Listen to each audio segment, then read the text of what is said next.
ஓடை. கவிதையை இயற்றியவர் வாணிதாசன். ஓடை ஆட உள்ளம் தூண்டுதே, கல்லில் உருண்டு தவழ்ந்து நெளிந்து பாயும் ஓடையாட உள்ளம் தூண்டுதே. பாட இந்த ஓடை எந்த பள்ளி சென்று பயின்றதோடி, ஏடு போதா இதன் கவிக்கார் ஈடு செய்ய போராரோடி. ஓடை ஆட உள்ளம் தூண்டுதே, கல்லில் உருண்டு தவழ்ந்து நெளிந்து பாயும் ஓடையாட உள்ளம் தூண்டுதே.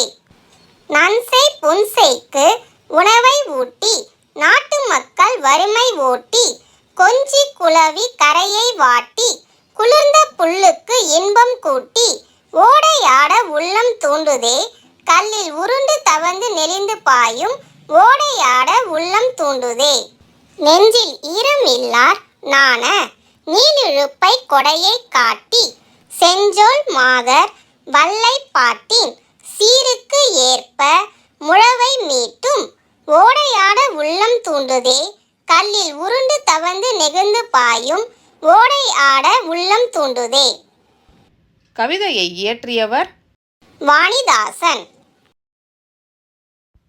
பாடலின் பொருள். நீரோடையில் நீந்தி விளையாட மனம் ஆர்வம் கொள்கிறதே, கற்களில் உருண்டும் தவழ்ந்தும் நெளிந்தும் செல்லும் ஓடையில் நீந்தி விளையாட மனம் ஆர்வம் கொள்கிறதே. சலசல என்று ஒலி எழுப்பியபடி ஓடுவதற்கு இந்த ஓடை எந்த பள்ளியில் படித்ததோ, நூல்களால் வர்ணித்து சொல்ல முடியாத இதன் அழகுக்கு இணையாக யாரால் எழுத முடியும்? நன்செய் புன்செய் நிலங்களுக்கு நீர்வளம் தந்து பயிர்களை செழிக்க செய்கிறது.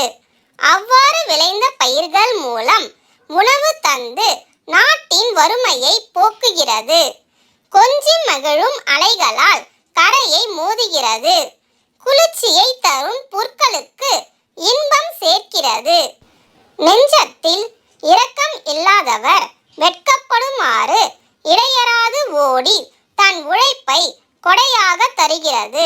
சிறந்த சொற்களை பேசும் பெண்கள் பாடும் வல்லைப்பாட்டின் சிறப்புக்கேற்ப முழவை முழக்குவது போல் ஒலி எழுப்புகிறது.